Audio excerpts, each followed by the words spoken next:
Japan has promulgated its amended decree pulling South Korea off its list of trusted trading nations. South Korea is now officially off Japan's so-called whitelist, but quite surprisingly, Japan did not specify items that will require long procedure of individual export approval, sparking various speculations on its motive.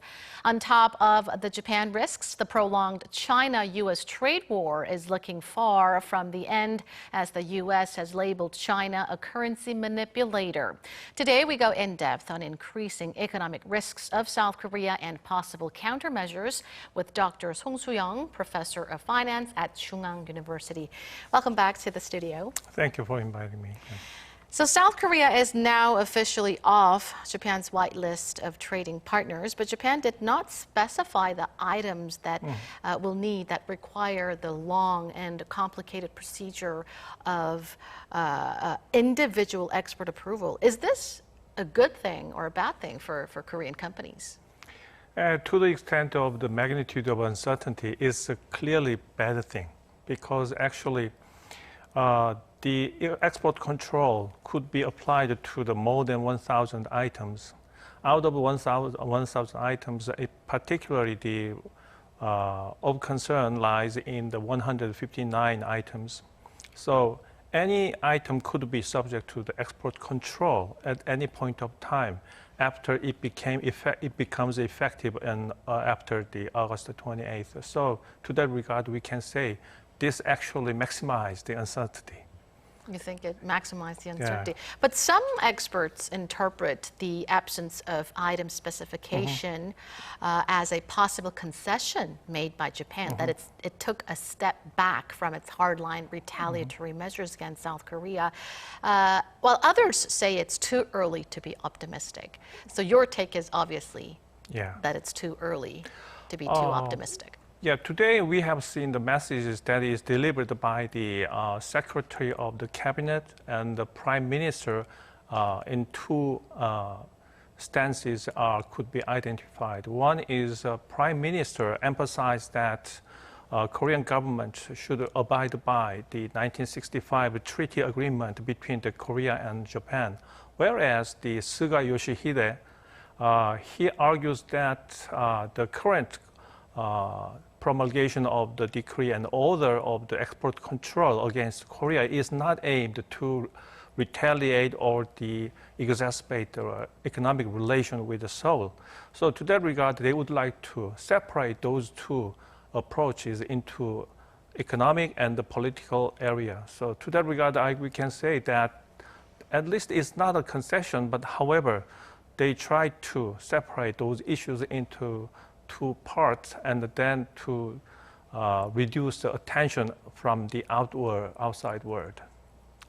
You've mentioned that some 1,100 items are still subject to amended import procedures that require a lot more paperwork and a lot more time.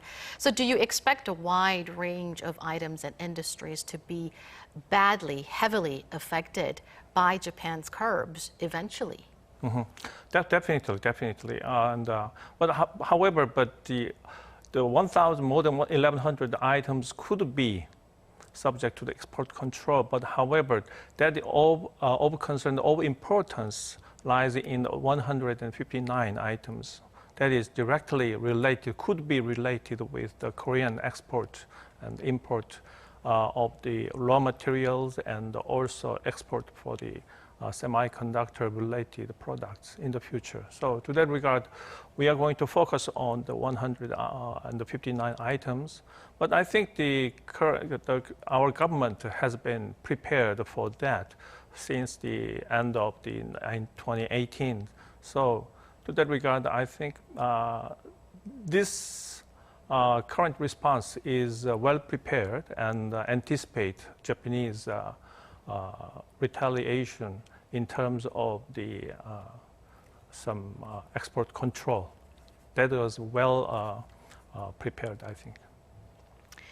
How do you think South Korean firms should weather the storm in the short run and in the long run? Currently, the opposition party in Korea has insisted that technological and scientific gap between Korea and Japan is more than 20 years, but that is a far outdated information. Currently, according to the report that is garnered and investigated in the world, some institutions, they argued that the difference is between the less than 10 years and some areas are less than 2 years or so. It's not that much, but however, the big companies could survive and endure, persevere these ordeals, but however, the small companies clearly subject to the very hardly hit by some probation of the export and import. So to that regard, we need some fiscal policy to help the small and medium enterprise to survive and these difficulties that lie ahead in the future. The Korean government is also going all out to mitigate the impact on South Korean firms, vowing financial support to secure some 100 core strategic items from within Korea in the next 5 years. Do you think this is achievable? And what would be the key in achieving that goal? We should achieve. There is no other way.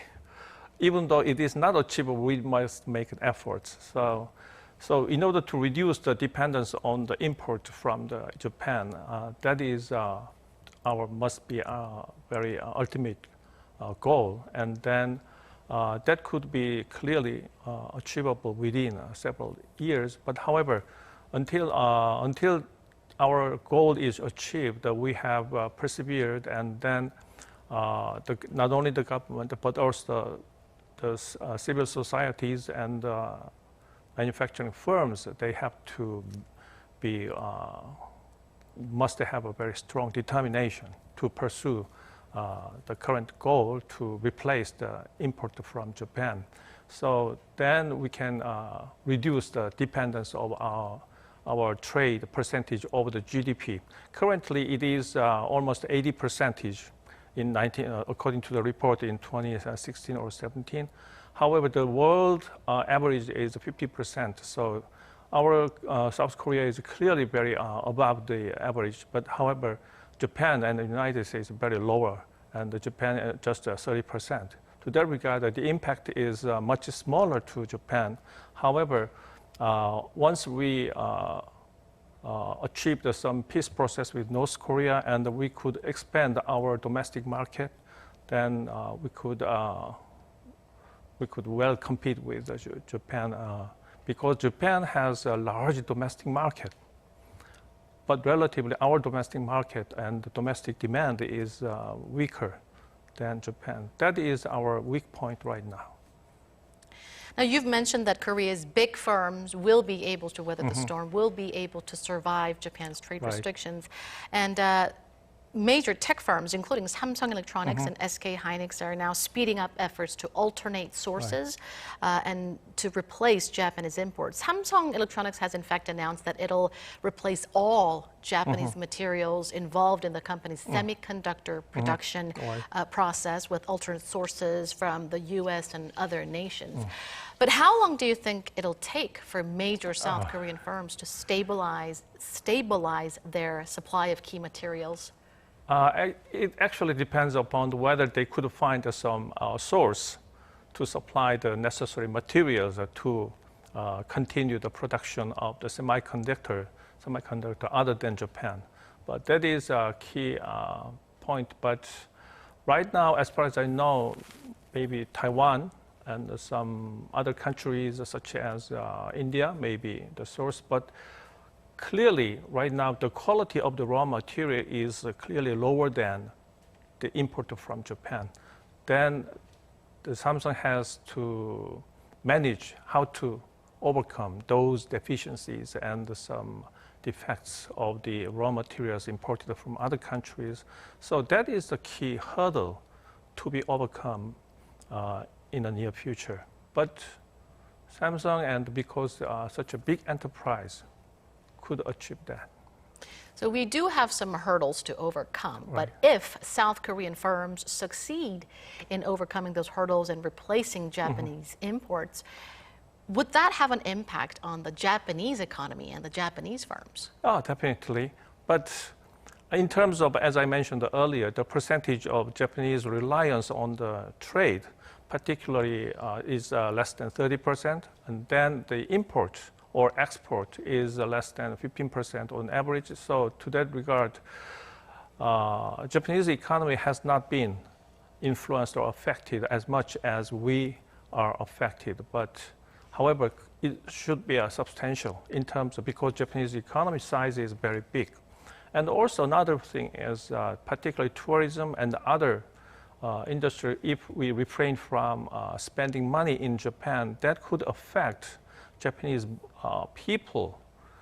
And then at least they pay attention to what's happening and what's going on between Korea and Japan. Because actually the current cabinet of Japan, their strategy is to keep the Japanese people from knowing what's going on. Just they have no idea and they just wonder right now, but no sources and no reports are given. Because today even I just find that Japanese export to stamp and the promulgation of the order is reported in Mainichi only Shimbun. Only I cannot find that news even in Yomiuri at all.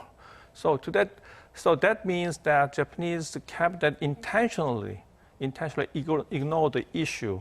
These some spat between the Korea and Japan is kept away from the Japanese people to identify, acknowledging that. So to that regard, I think one way to make the Japanese people to wonder what's going on and what happens is to refrain from spending money, and going tourism. Tourism should be reduced. That could have a much larger political impact.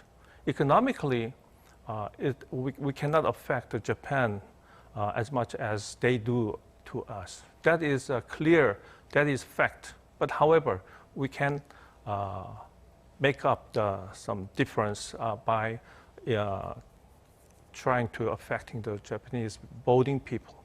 So I hope so. Now, on top of the already expanded external risks, the U.S. has labeled China a currency manipulator, further escalating bilateral trade tensions between China and the U.S. South Korean stock markets reacted quickly. It dipped lower on the news. Why is Washington's move having so much impact on our stock markets? Oh, actually, the conflict between China and the U.S. has a very big impact all over the world, because right now it means that the conflict will continue in the future, and then the issue will not be resolved in some near future at all. So to that regard, the uncertainty, and then as the world trade is dwindling or declining, that must have a very bad impact all over the economy. So we have seen that not only Korea, but also in Japan, and then other countries has suffered from the labeling of the currency manipulator of China by the U.S. And then the Chinese government stopped importing the agricultural products from the U.S. So then it could have some impact on not only on the U.S. economy, but agricultural products, but also other trade, in particularly for the agriculture and the raw materials, commodities trade has been affected. So that's why this could have a really serious and substantial impact all over the economy. China has rejected U.S. decision to label it a currency manipulator, saying it has not met the criteria to fit such a label. Do you expect some retaliatory action from China? Oh, yeah. The immediate response is to stop importing the agricultural products from China. But Chinese strategy would be a tit for tat. So as long as the U.S. impose some tariffs over the Chinese products, then they make some reciprocal retaliation against the U.S. American products. Otherwise, they just maintain the current status. So, and another one is, it is called the Pochi. That is, the renminbi's exchange rate has been declined, becomes larger than seven renminbis per US dollar. So that is really Chinese government intentionally allow the renminbi to depreciate against US dollars. So that's why also that provokes the US response as labeling the currency manipulator. But however, still China is, they have been labeled in 1994 once, you know what, but right now it means that I don't think Trump would like to impose a 10% or more tariff on the Chinese products, but clearly the US representative has an intention to achieve some negotiation with China, because otherwise Trump cannot guarantee next term for the US president. So that's why China resists this, resist the US attacks on the Chinese policy, and then they maintain the current status. That's what I'm thinking. All right, thank you so much, Dr. Song, for your analysis tonight. Yeah. And that does it for this edition of News in Depth from all of us here at Arirang. Thank you for watching.